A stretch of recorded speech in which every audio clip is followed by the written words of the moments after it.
Galimera, Galispera, Galinichta, no matter where in this wild wacky, and today certainly is a wonderful world you might be. Thank you for making the Highbury Squad part of your day. What a game. Some good things, some bad things. The bad things definitely not relating to players playing football. Squaddies, let's dissect, let's discuss, let's do the debrief. It's the Arsenal v Leeds post-game show.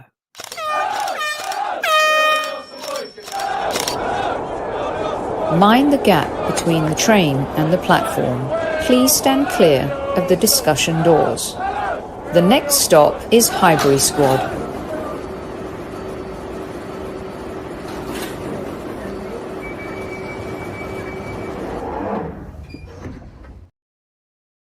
Bonjour, bonjour. How do you say hello in Swedish and Dutch? How do you say hello, hello in all those wonderful languages? Squaddies, what you doing? How's it going? At ease. Welcome, my wingman for today, Mr. James Johnston. And I would do anything for love. I haven't done that in a while. Thank you. No, I would say switch it up and go to the old hip hop vibes. You know, I put 5 on it. What a difference a week makes. What a difference a week makes. Well, the day started off great. Squaddies, how you doing? Let's welcome some folks in. Our Chief Like Officer, Tammy, is here. And by the way, I want to say something, the very tippy top of the show. Yes, Glasgow, kiss the like button. It's a good day. Harvey is my witness, all right? Because the title of this show, before I changed it, post watching the game and changing the title so it reflects what happened in the game, I had put in GYÖKERES brace incoming. And if there's anyone who saw it, I know it's Harvey because of his comment. So Harvey, make sure you've got my back and let the squaddies know. James, you told everyone last week not to panic and to wait until Leeds to see how we played. And you were right. Yeah, most of the time I am, aren't I? You know, no. I've had some absolute stinkers on my time here and elsewhere. But yeah, you know, I last week you knew it was going to be tough, and obviously a few comments that come in and everything else, and you know, we addressed them, but it was a transitional phase. Today was a much better opponent to show what we, you know, can and are capable of doing. And look what happened. Look what happened. I mean, this squad, Sophie, before a ball was kicked, they had a lift. If they couldn't see that with Eze, I mean, Eze being signed, which again, what did I say last week? It's not on paper. Go hijack this deal. If you want to show you mean business, get in there and hijack this deal. And that's exactly what this club's done. And I can't be more happier for it. But that place erupted when he come out of that. You know how much I love the wrestling, Sophie. That was like a wrestling entrance. When that tunnel opened and he come through, the place went absolutely loopy. I could feel it through the television, how much that place erupted. Yeah. And you can see it. Look at that. He's beaming, isn't he? He's absolutely beaming. It was, I had a few friends message me who were at the game, and he looked really humble. He looked just like childhood, boyhood dreams fulfilled. Like he couldn't actually believe what was happening, that he was actually walking out and getting the love from the fans. It was a really special moment. And to go from something like this when you're just a kid to then this happening over the last couple of days, So signing cool. his contract. So cool. It is so cool. For those listening on our audio platforms, thank you so much on Apple and Spotify. Make sure you subscribe and hit the like button. I'm showing pictures of Eze at the Emirates as he's unveiled, soaking up the atmosphere through the amazing pictures that have been taken, the videos, just seeing him beaming. And what a moment for him and his family. And let's just talk about this a little bit before we get to the game, because just like a movie, I felt like there were 3 acts to today, right? The first act was Eze, as Rebecca Lowe. If you missed the show with Rebecca Lowe yesterday, please go listen to it. She had some really brilliant insights. Everyone has to listen to this episode, guys, because Rebecca talked about Mikel Arteta at Old Trafford, his behavior on the sidelines, how much calmer she thought he was, how less emotional she thought he was. And I'm sure that's going to change as the season goes. It's only the first game. But also how he was in the interview that she did after the match. She also talked about GYÖKERES, and she said she couldn't believe how big he was, as in tall, and she also talked about how he was running so many good channels, and in that game the team just weren't finding him. That was resolved today. And then the third thing she talked about was Dalman, and how she sat right behind Dalman. So the NBC crew, when they go and do the reporting, as you see many times, crews get to sit behind the bench. She sat literally behind Dalman. And you have to go and listen to the show if you missed it to hear what she says about him. And I think you guys will enjoy the insights that she provided that, is still topical and will be topical as we kind of go through this season. Also, just real quick before we get to it, we did the roundtable, the premiere show of where I'm going to invite fellow YouTubers, podcasters around the table to talk about Arsenal and football. First show was yesterday. Was it yesterday or Wednesday with Harry and Tom? Really good stuff from both of them. We talked a lot about what type of team you'd set up if you play Liverpool versus an Everton or a Newcastle. Some fantastic questions from the squaddies that they all answered. So check that out as well. And I really appreciate it. Right. So this was the first act for today. The first act was Eza coming out and being revealed. It was, I don't think, James, I've seen an Arsenal fan base so unified. I can't remember the last time. Maybe when we signed Ozil, and think about the Ozil signing at the very beginning. Real Madrid player, generational player, World Cup, German superstar. That signing was like a wow. Arsenal signed Mesut Ozil. Alexis Sanchez, I think, was another one that we were all super excited about.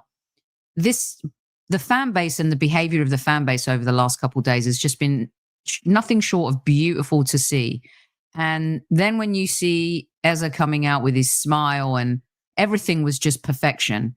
The reveal was perfection. He's perfection. And Arsenal fans are united, James. And it really was truly worth the wait and the moment. Yeah, 100%. Like you said, it's a massive lift to an already, they've got a bunch of new faces in there, and not all of them are obviously going to start. They're there to rear guard the squad more, because you know that Arteta, he's very much like Pep. He values that small group. He doesn't like having a big squad. So if you're going to do that, then you need to have 100% trust in every single one of those players that you have. And there have been times for me over the last couple of years where I feel that Arteta doesn't have 100% trust in all of them, because you've seen it. He doesn't make, you get 5 subs now. Sometimes you don't, he's not always using them 5 subs. Sometimes he's not taking off players that you can clearly see do need to come off. And I'm not trying to get this negative when we're on a positive here, but these sort of signings reinforce, like we said, that this squad is getting stronger. And you'll probably kick on it later on, so I'll try and rein myself in. But we've potentially got 2 big outs now that happened in that game. However, last season or even the season before, and I know game state does play a lot in it as well, but if we'd had lost those 2 players a couple of seasons ago, we would have had heads down and it would have been just protect the result that we've got. But we still carried on and scored 2 more goals after we lost them today. And that, to me, shows a gigantic shift in the mindset that these lads are now playing with and what they have. Their whole aspect has changed, because they're used to, well, we're winning, so we'll take the foot off. But now they're like, no, we need to let's absolutely kill teams. Let's score more goals. And I hope that we see more of it, Sophie, because the teams that we're going to be competing against, okay, one of them had an absolute, they absolutely crapped the bed today. But the other one, you know what they're like. They don't take the foot off. They score goals and goals and goals. So we need to be right up there, not only in points, but in goal difference as well. Yeah, no, I totally agree about the fact that we look like we have more.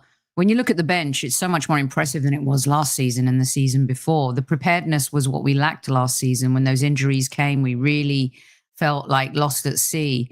And I think you said something really integral here. Mikel, usually we've seen moments where, 3-0 up, he'll play Saka for a whole match. He'll play key plays for a whole match. There's no need to do it because he doesn't trust the bench.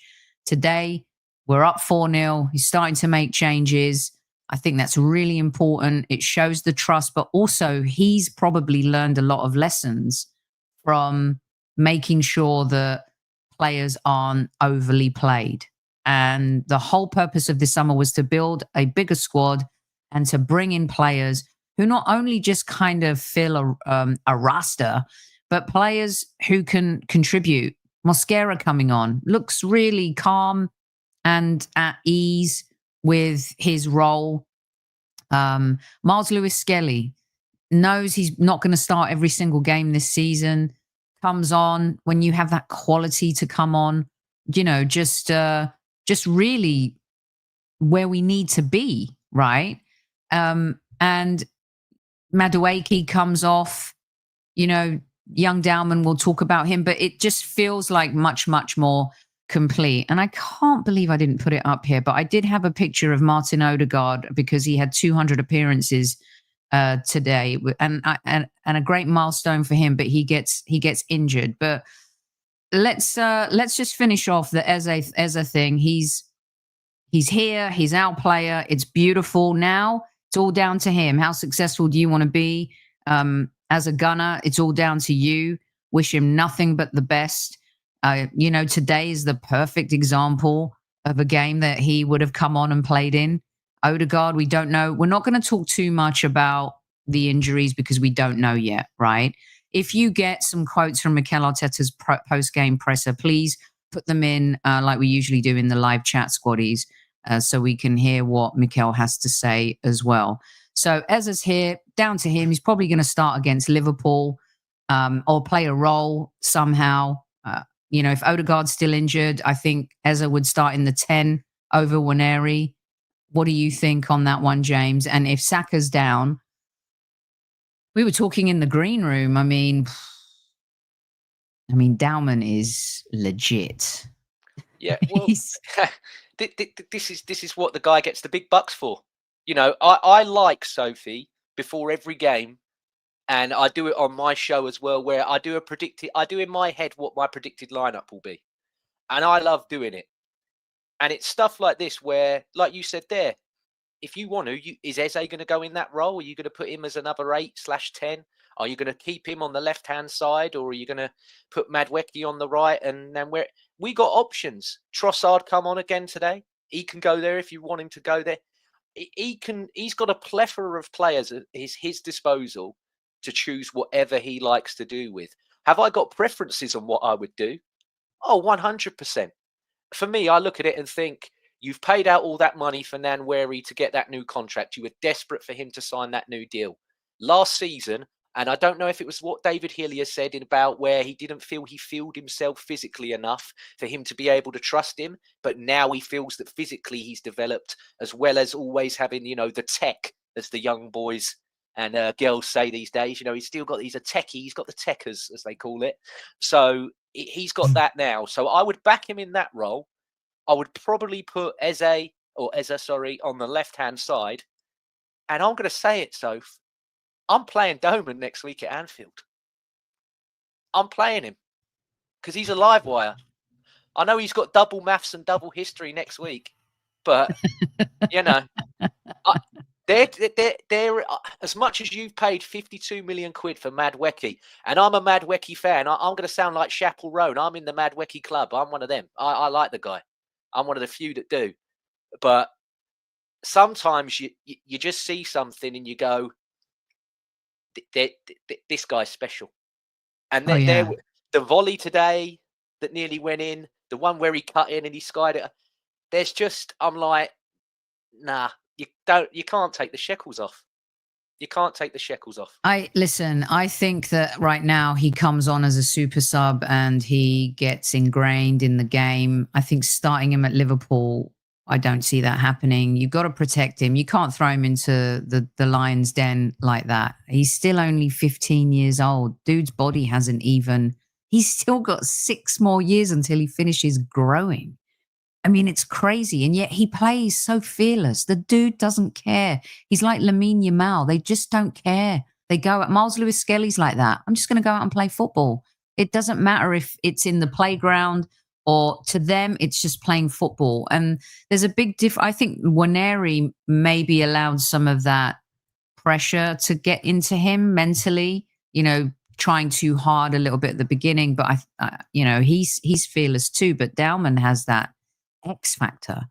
GYÖKERES, you can have Eza in the Odegaard role. And I have a feeling, depending on what's going on, the fact that Martinelli didn't get a big sniff today, I wonder what's going on there. I don't want to read too much into it, whether the Saudi rumors are true or not.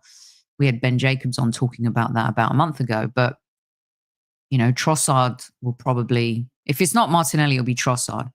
So I can see him doing that. And then, Zubimendi and Rice, who today were like Batman and Robin, the dynamic duo, working in the shadows with Zubimendi all day long. What a player. That's what we've wanted. He provides what Jorginho couldn't going back and what he does off the ball, right? You know what I love about him, Soph, is there were a few times in that first half before we scored the first goal, and he's making a few passes and they're not going where they intend, but he sprints straight away to go at the guy's heels to get the ball back. That's what I love. I'm like, he's a tenacious little so-and-so. And he is. I love that. I love that. I can't knock that at all. And he did get it back, and then he makes a pass that benefits us. It was, he's 2 games in, so you want to settle down, but him and Rice already, we said it last week, when they can realise, when Declan Rice and I know Odegaard got injured now, but when they can realise, hang on a sec, I can go about 5 to 10 yards further forward here because this guy behind me's so good that if something happens, he's good enough to get it back. And I think you saw it with Rice a bit today, where Rice was like, do you know what, I'm gonna shift myself a little bit further up because this guy can just recycle and then re-give me the ball. And them two already are starting to click, and the better they get and the longer it goes on for, they're going to be fantastic, man. He's such a good player. Yeah, he really is. And he's just slotted in perfectly right away. A lot of people were worried about, well, how strong is he going to be? I mean, Premier League teams are no fools. It wasn't easy playing against a physical Manchester United team. Leeds have always been like a physical team. They're always going to give you a tough game. There were some dodgy challenges today, and Zubimendi, I think, has adapted immediately. And it's like he's been playing in the Premier League, for a couple of seasons. And what I love about what he offers more than Jorginho is that tracking back. And today, maybe not as much, but he controls the tempo of the game. I thought against Manchester United, he released the ball a lot quicker. Felt like for the first 10 minutes, we were playing fast football. And then, slowed down a little bit. But then as I was watching the game, I was like, oh, this is really should be complemented. What we're doing should really be complemented. If it was like AC Milan, Maldini's team, or an Italian team, or a Mourinho team, they would be lauded for being so frugal with giveaways, for how they are keeping possession, for what they're doing off the ball. Like, I really stopped and thought about it, especially after I had the conversation with Rebecca and a couple of coaches, and I spoke to Paul Buckle as well about how we played against Manchester United. And you were definitely one that defended the performance. And maybe I wanted too much sexy football. and that can't happen. And David Hillier talked about too much sexy football. Like, I really respect the way we're playing, James. And I just feel like people want Arsenal to be this champagne and have criticized us and killed us for so many seasons for going and playing open football. And now we're playing the way we are. It's better than last season. It's not the same. It's not the same as preseason either. You score 5 goals, it's not the same. Do you agree with that? It's not boring. Yeah. It's masterful. Mm. Mm. And it all just goes back to what I said in terms of intent. From top to bottom, the intent's in there. I mean, I had Dad before the game when we saw Eze and all that coming out. And he rang me up and he said to me about Berta. And he said, James, he went, this guy is going to go down. He said he's going to go down in history, this guy.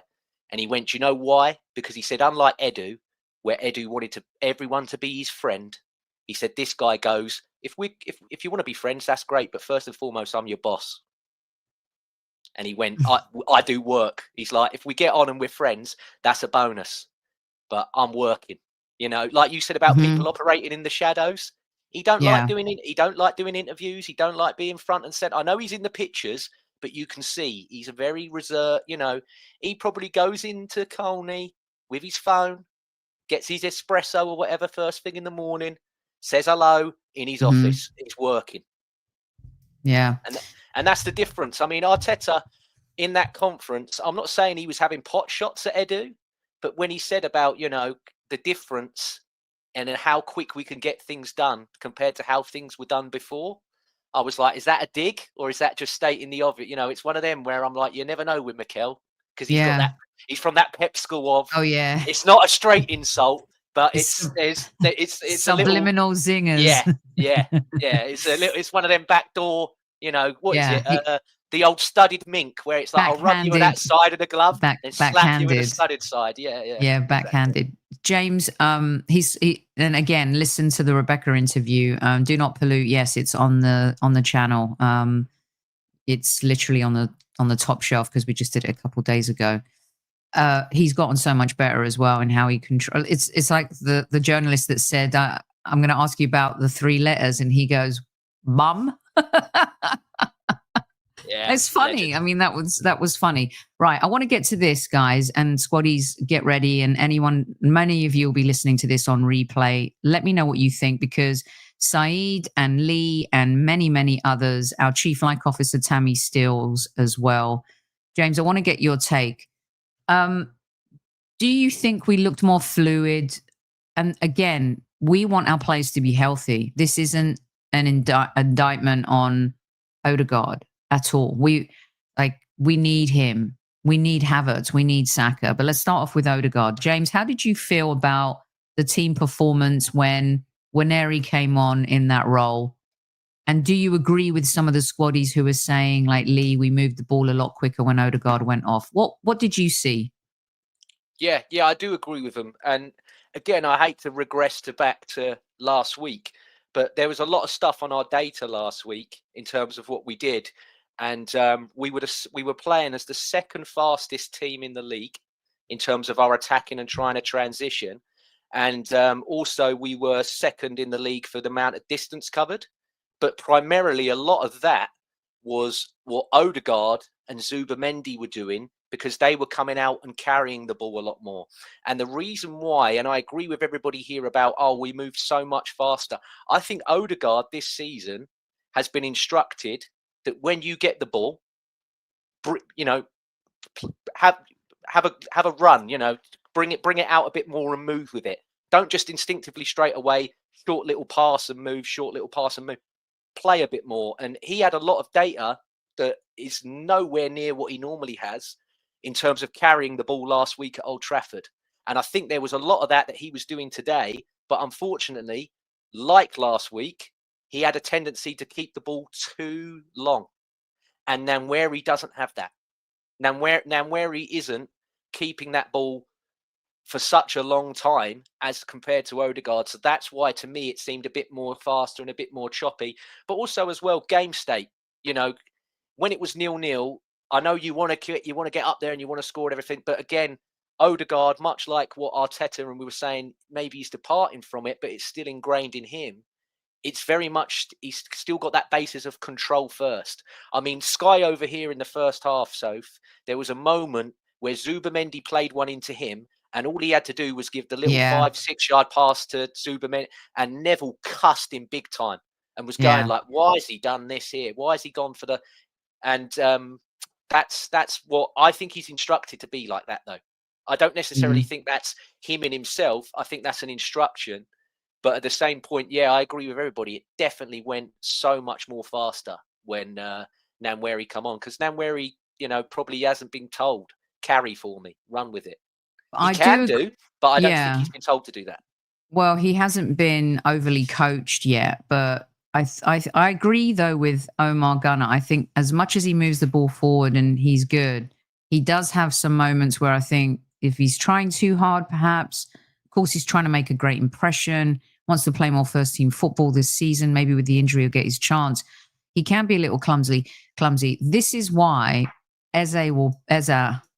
keep doing that, will play in the number 10 role if Odegaard can't against Liverpool. I guarantee that will happen. And like I mentioned, Martinelli. Again, like we said, though, if that massive outlay, they made such a big deal of getting him to sign that new contract, Soph.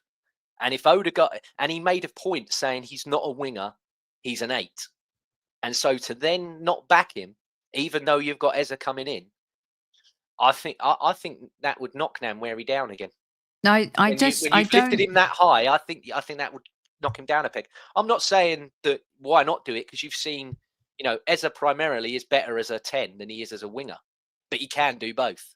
But yeah, I do get what you mean. It wouldn't shock me at all if he was playing there. It wouldn't. I mean, listen, he has. I know that also, Mikel sees Nwaneri as that, the 10 as well, but I think Nwaneri, for me, plays better when he's coming on the right.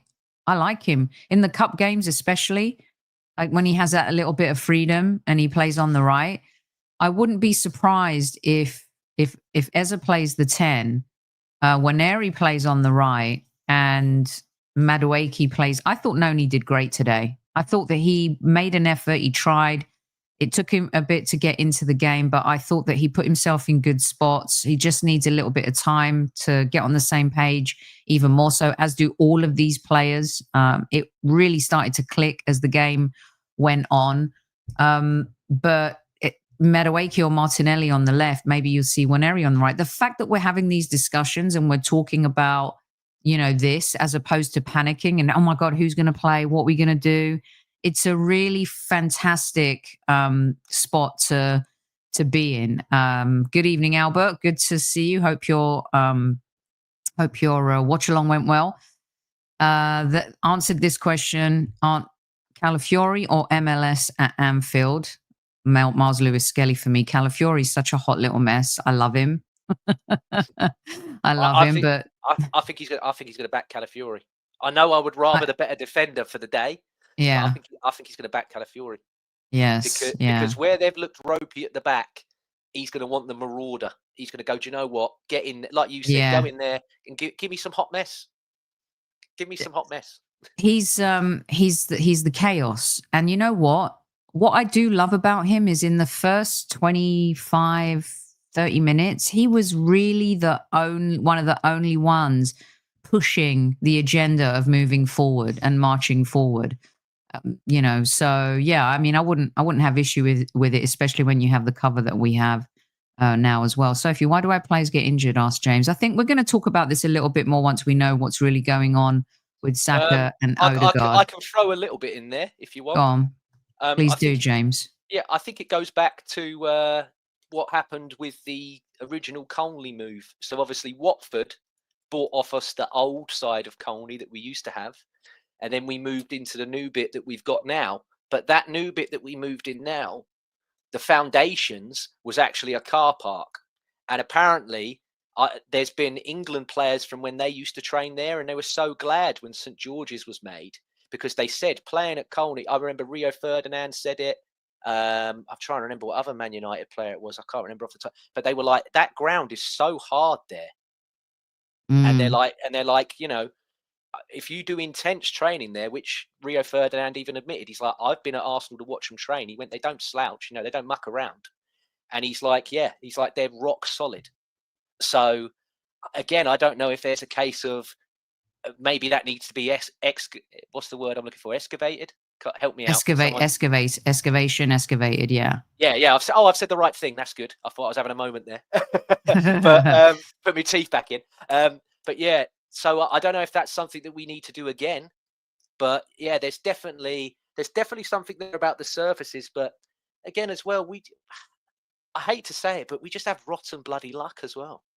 Like, I know that some of it is from overplaying and everything, but those today, the Odegaard one's an impact injury for me. So like, what can you do there? That's an impact injury. And the Saka one, yeah, I guess you can go back into, did he come back too fast last week? Because it's the left hamstring again. It's the same one. I think difficult. So I think with Havertz and Saka, you can ask the question about them coming back. I'm monitoring, like Big Gabby seems to, I mean, the guy's a beast, right? And every injury, every player is different. Everybody, not everybody, but everyone's body is different and everyone recovers differently. And so you can't compare saying, well, Big Gabby's come back and he's fine. Also Saka and Kai do a lot more running in a game, right? Than Big Gabby. But it's fair to ask the question if they have been brought back too soon. But Saka played towards the end of last season. He's played pre-season. Nobody's match fit just yet. Kai was out much longer. Had some pre-season. We saw the sprint against Bilbao and we were like, wow, if we're going to get this Kai Havertz this season, something happens at Old Trafford and it's his knee. Whether that's connected somehow because of the way the body's recovering, I'm not a medical expert. I have no idea, but we'll definitely dissect it with one next week. Saka to me is very worrying because he knew straight away, didn't he? His face said everything. Yeah. Yeah. That's the most upsetting thing. I'm like, you could tell right away. He's like, I'm done. I know I'm done. And the fact that there was no contact either. There was a ball that came across the box, and I mean, he just kind of like, after the ball had reached the Arsenal player, I can't remember who it was. Maybe it was Timber. He just, pulled up and stuff. Are we sure? Is it the same? Was he holding the same leg? I want to make sure about that. Yeah, it was the left one again. Yeah, left hamstring. Yeah, the left hamstring. So what worries me about that is you don't want to run into, Michael Owen. It's been so many years since he played, but he's the first name that pops up in my head. Recovering from these types of injuries, being an explosive player, being the type of player that Saka is, James, that is, the worry. And let's hope that it's nothing. But let me tell you something. Here's what I would do. If it's not serious, I wouldn't bring him back. Let him rest. Like, don't rush him back. Do you agree with that? We have enough cover now. And yeah. Liverpool's a massive game, and we do have really tough fixtures in these first 6 games. But there's no reason to take a risk with one of your biggest assets. Yeah, I mean, if he can go at Anfield, he's playing him. But I don't think... I mean, there's no real diagnosis of what has happened here and how long it's going to be. But I'm just, at times you just got to read the room. And like I said, his face for me said everything the words didn't. So he knew right away. It was sad. It was sad. William says we have to give Saka time to recover properly. I agree. Yeah. Ian says once you've been injured, it can be psychological too. Fear the worst next time you get a tweak. Trevor says we've built a squad. We should not have to rush him back. Sophie. Laughing Man says Starboy, big loss. Amina says thank God we signed other players. Harvey says, forget Owen, medicine has improved. Steve says, if they're coming back too soon, then surely that's down to the medical staff. Blaming Arteta for that is reaching, in my opinion. I'm not blaming Mikel Arteta. But one man can overrule the medical staff. Yeah, I never blamed him. Just because the medical staff can say, no, we don't think so. And Arteta can go, well, I want him to play. And the player can go, I want to play. Yeah. So that's not reaching at all. And if people think that doesn't happen in football, then they're naive. Omar happens all the time. Yeah. Omar Gunner says we have Liverpool next week and Saka is out. It's a disaster. Now, I don't think it's a disaster this season. I mean, he scored a great goal today. And my God, he needed that goal. He's the perfect example of a player that can just, create something special out of nothing. He's not been playing great, but today he scored a banger with his right foot. And I love the deceit as well, because the Leeds defense thought that ball was going into GYÖKERES and he just smashed it with his right foot. But we have to get into a groove here of it can't be a disaster. I know he's one of our best players, but we can't win titles by continually relying on the same players. You have to win a title with a squad. And if you see how Liverpool and Manchester City have done it over the years, that's the way it's going to be. Okay, so I want to talk about Jurrien Timber and GYÖKERES, because for me today, I thought Zubimendi and Declan Rice were the players of the match in the shadows. Declan Rice's deliveries were, please stop anyone else from taking corners or dead ball situations. Declan Rice should be taking all of them. This is what I really like about Mikel too, that I think I've seen. I'm wondering, has he evolved? Are we seeing something different? Not kind of continually wanting to put square pegs in round holes, or if things don't work, to continually kind of have the ego to just want to say it's going to work, it's going to work. I love Jurrien Timber today. For me, he was the player of the match. This guy is so agree, Sophie. This guy is so special, James. He, Tom Canton was on the show and he was talking about he never gets names on the back of his shirt, but he's going to do it for Timber this year. And we were raving about him. He's one of the best buys ever. You want to protect players, this guy, you need him in the team. And you know what he did today, which I was questioning last week about, is it, Miles Lewis-Skelly and Timber are better at defending than Benjamin White and Calafiori, but going forward, are Timber and Miles Lewis-Skelly better than Benjamin White and Calafiori? What I saw today from Timber, dude was everywhere, James. Sophie, he's so good. I mean, when he was signed, obviously Rice and Havertz come in also, and it was sort of like he was pushed aside, wasn't it? And then you get the ACL and you're out for a year and everything. And people just sort of forgot. And he comes back and he's so good. I mean, I don't know if he's listening or watching, Demian and me have this affinity for Dutch footballers. I think some people just love Dutch footballers. I'm one of them. I know Demian is. But he's so good. And like you said there's been questions about, what can he do going forward compared to Ben White and everything.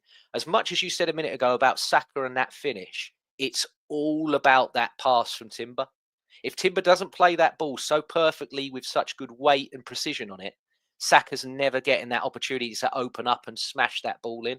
It's such a good goal. And I mean, the first one, I thought he thought that it hit the Leeds guy. That's why he didn't celebrate it. That's a bullet header. That's a bullet header from him.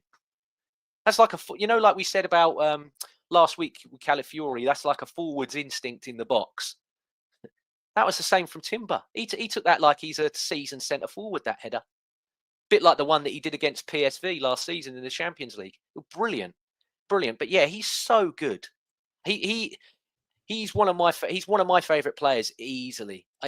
There's a guy that, do you know what? If I paid my ticket money today, I'd have been happy that I got to watch him play football. That's how he is to me. He's someone that you're just glad that he plays for your team because he's that good. I really love Timber a lot. And the fact that you have, because he's not as tall as the other players, and the way he went up for that header and the direction as well, it was not an easy header. And the style of kind of how he finished it was just really beautiful. And he was overlapping I don't think I've seen Timber do that as much in a game. Maybe I'm reading it wrong, but for me, he was, and because maybe it's Leeds, they didn't really offer too much. There was one point, by the way, where it was 0-0, and had that header gone in, David Raya made a phenomenal save. And, you know, it was, it could have been like 1-0 down at home, but David Raya once again came to the rescue. After that, he really didn't have too much to do. Seeing Timber kind of play this interlinking with Zubimendi, and it was just really awesome, really awesome. And like Archangel says, we're a different beast this season. Get used to it, everybody. And I think he's right. I totally think that we seem different. There's something. It's only 2 games in, and you know what? Everyone's going to say, let's see how they do in the next game. They're going to say that about us all season. Oh, but let's see how they do against Liverpool. This time it is true. How are you going to perform against the champions? How are you going to come out of that game? You've just lost your captain. You've lost arguably your best player of the last 2 or 3 seasons. But you've also been given new tools in your toolbox that have sharp edges, and it's down to you to figure it out how you combat them. And like Harvey and some of the other listeners said, and you said, James, taking advantage of that vulnerability that Liverpool displayed in their first game at home, we're a much better team than Bournemouth, and we're going to create problems for them. So let's talk about GYÖKERES. I don't know if there was anyone more relieved than him that he got his goal today. And what a first goal to score for your new club. It was, do you know what? What I love about our players too, they seem like good boys, good lads. He just seemed so happy. The relief that he must have felt, finally, you could see in that first half, James, and in a lot of the game, they were trying to get the ball to him, maybe a bit too much. Clearly, they want him to score. He wants to score. It wasn't fitting, right for about 20, 25 minutes in that first half, and then it all came together. What I wanted to say before I swing it back to you is you can't mistake kind of what you see or what you don't see. So I talk a lot about, I may make them into T-shirts, but I talk a lot about players like Zubimendi playing in the shadows, Odegaard not being the sexy number 10 that everyone wants him to be, the pizzazzy guy, but still in those 2 seasons where we almost won the Premier League, very important, integral, our second best player, no doubt about it, right? But everyone wants him to be this player. After Old Trafford, it felt like the world wanted GYÖKERES to be Haaland, to be Kane on his very first match, right? And he's going to get compared, and he's going to, be confused for what he really is. What he did today, I don't want it to go unnoticed, because for me, I was like, exactly like the goal that Saka scored. Leeds were expecting the cross to come in. Obvious choice. Saka's going to cross it into GYÖKERES. He's going to head the ball. That didn't happen. But the fact that he's taking 2 players with him now, Saka's getting a little bit more space. He's running the channels. It's a traditional number 9. It's a different Arsenal. It's like you don't have that film yet to kind of see what we're going to do, or, going forward as well. And I think that he worked so tirelessly and he was so unselfish.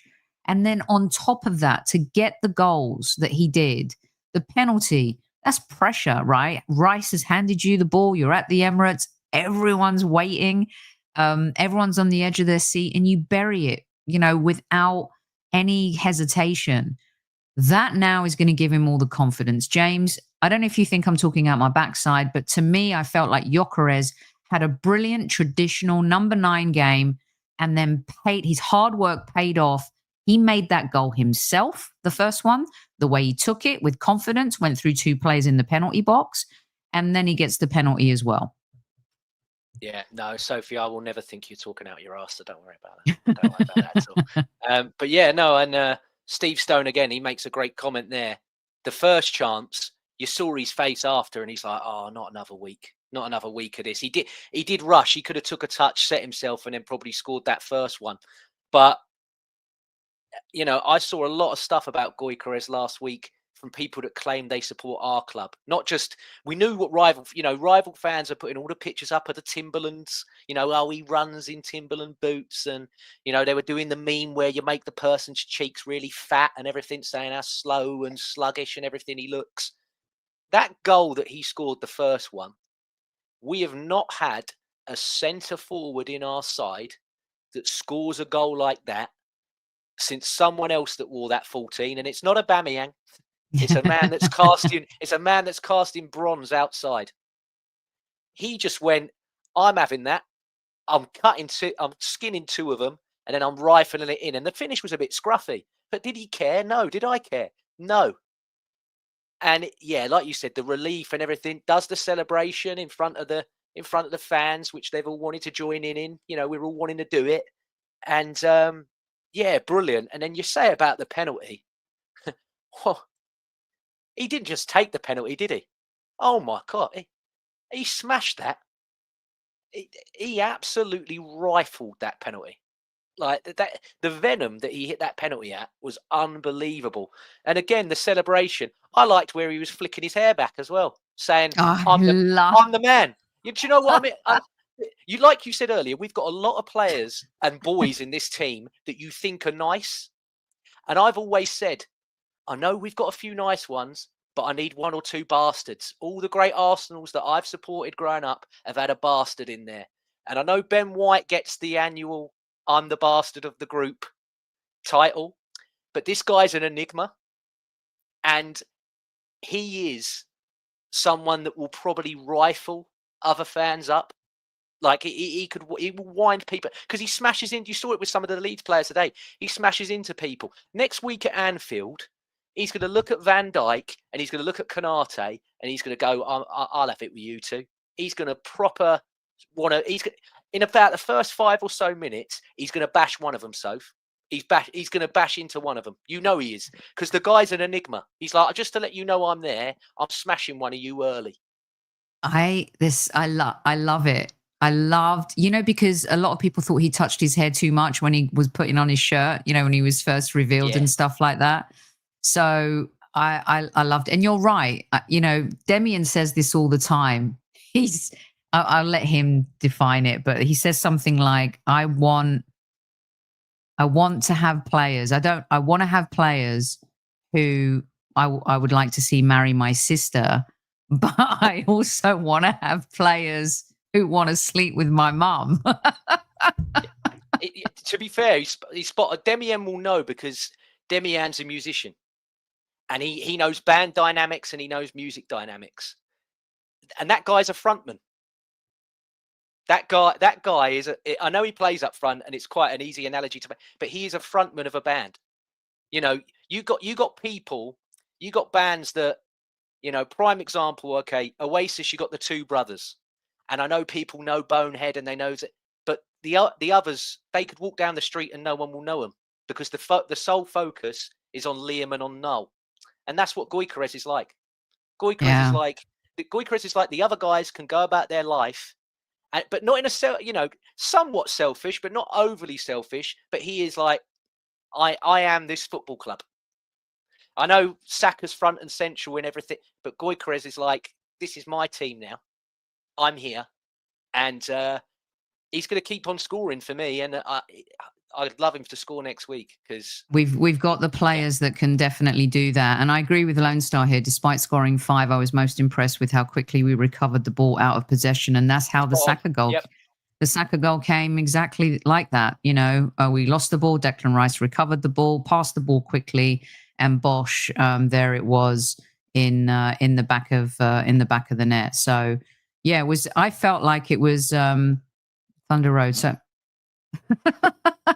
Sorry, that was not the comment I wanted to put up, but yes, I can dance Thunder Road. By the way, every time I see your name, Thunder Road, it reminds me of Grease, where they go and race Thunder Road. John Travolta and Kaniki and stuff. Anyway, yes. Well, where was I? I got distracted by the can you dance question, which I can. I'm not a bad dancer. So yeah, back in the day, I talked about the 90s with Tom the other day. If anyone is curious, I'm not too bad either, but I've got to have a few, drinks. I'm not one that will get up without having alcohol in me, I'm afraid. Yeah, I know. Yeah, I mean, come on. Unless come I'm on. washing up. If I'm washing up in the kitchen and the music's on, then yeah, I'm absolutely, I'm going for it. But yeah, unless in a public place, I've got to have a few rum and cokes, otherwise it's not happening. Oh, the old rum and coke. This comment by Laughing Man, very important. Rebecca said exactly the same thing on the show the other day.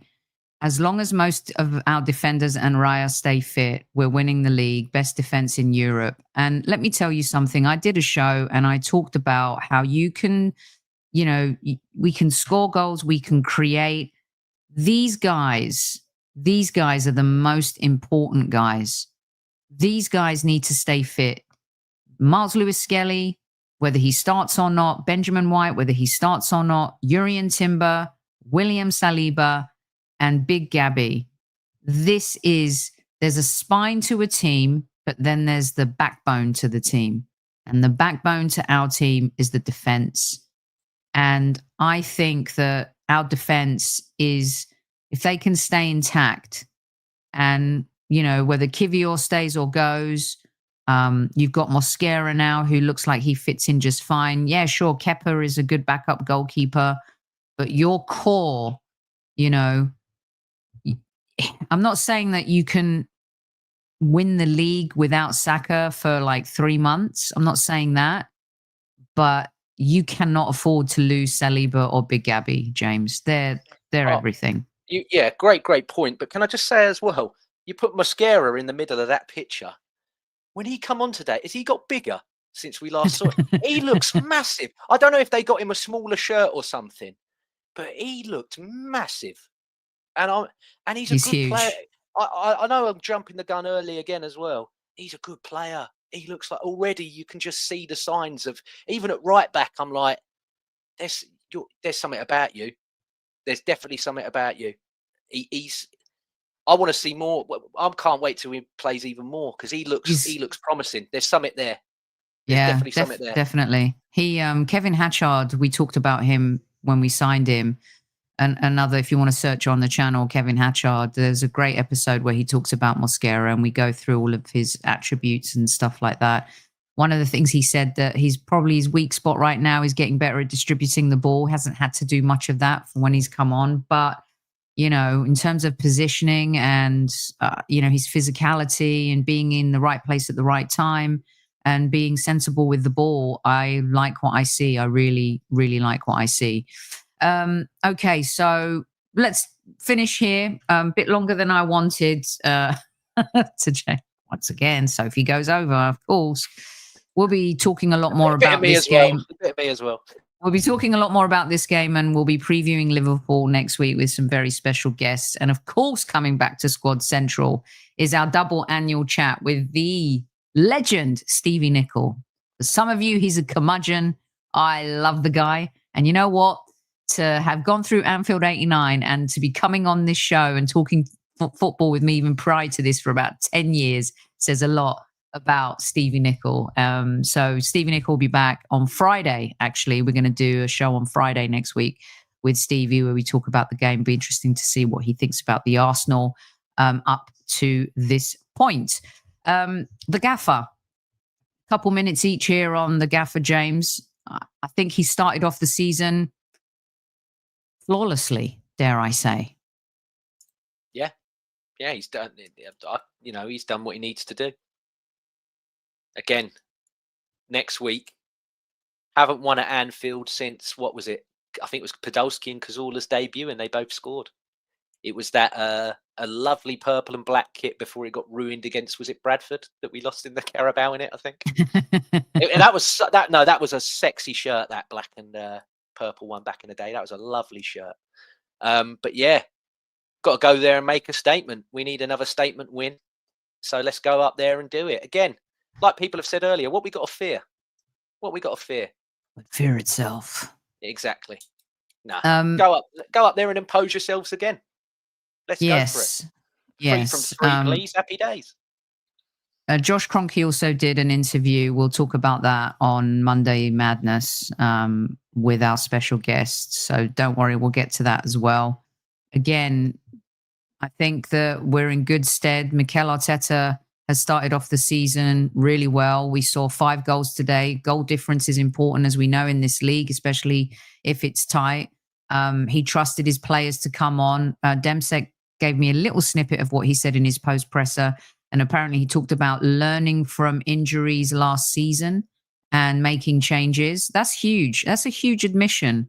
That shows that he, is saying, like, maybe I didn't get it right all the time, and maybe we pushed too much. But we'll dive into that a little bit more as well on Monday. But as for now, we got 6 points. We're top of the league. We scored 5 goals today. Our number 9 that we've all been craving for years and years and years got a brace.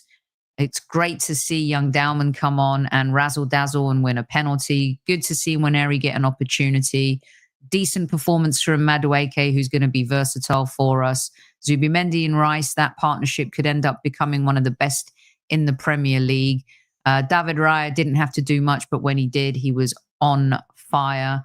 And of course, the reveal of the player, Eberechi Eze, who everyone has been excited to see and is going to contribute greatly to this team. Just think if he was on the bench today, being able to come on and provide, a totally different perspective for this team creatively, a bit of a spontaneous player, creative player who thinks, in pictures. He paints pictures. So it's exciting. It's really exciting. Like I said last week, Soph, he was second, I believe, in the league in terms of as soon as he got his ball and how quick he played it into Mateta, he was second in the league at it. So you imagine, we've seen it even today. There were times where GYÖKERES is like, please, where's the ball? Where's the ball? Where's the ball? He's done it with Mateta, who, don't get me wrong, I think Mateta's a great player, but GYÖKERES is a better goal scorer than he is. So imagine him spreading that ball on a sixpence into him. It's dreamy stuff. You said about it earlier that you wanted a bit more sexy. You're going to get a bit more sexy with Eze potentially feeding GYÖKERES. And you know what? Saka's goal was sexy. GYÖKERES' goal was sexy. There I put myself on the chopping block. I think there's more to come, Soph. I don't think we're done buying. I think there's one. I think there may be one more. I can't give names, but I don't think we're shut. I think we're still open for business. Yeah, I got that one wrong. I thought that after the show with Sammy Mockbell where we talked about Eze and it didn't seem right, I was like, oh, this looks like it's it. And I'm so happy to be wrong. And you're right. I think especially let's see what happens with we acted quickly with Havertz. Let's see what the situation is with Saka, because we really do have to be careful with Dowman, you guys. I mean, I know he's a really special player. We don't want to ruin the kid.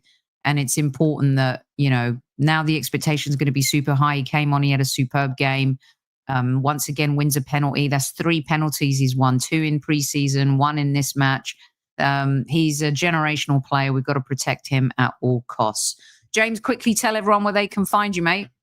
Yeah, as always, at the bottom there, at LL Cool James 91, and then the James Johnston Football Channel is on there.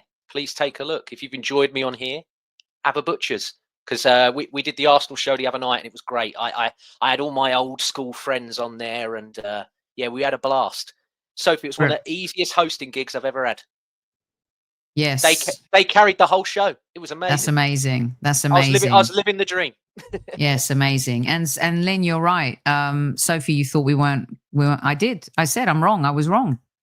Listen, Soph, one of the last podcasts you did of the season, me, you, and Albert and Demian, I think, were all together, and I said I would love Eze, but I can't see it happening. So I think a few of us got it wrong, and I'm more than happy to admit I'm wrong, because if I'm wrong, the club is right, and that's all that matters. About players and all sorts. We're here to provide and give our opinion, keep each other company, and talk about the Arsenal. Thanks to everyone who's tuned in today. Really appreciate each and every one of you.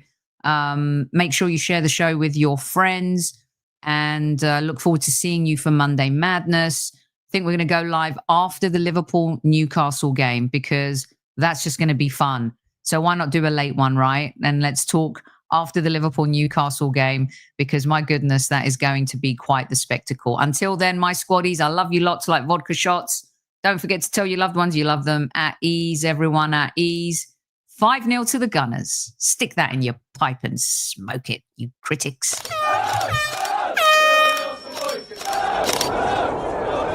Mind the gap between the train and the platform.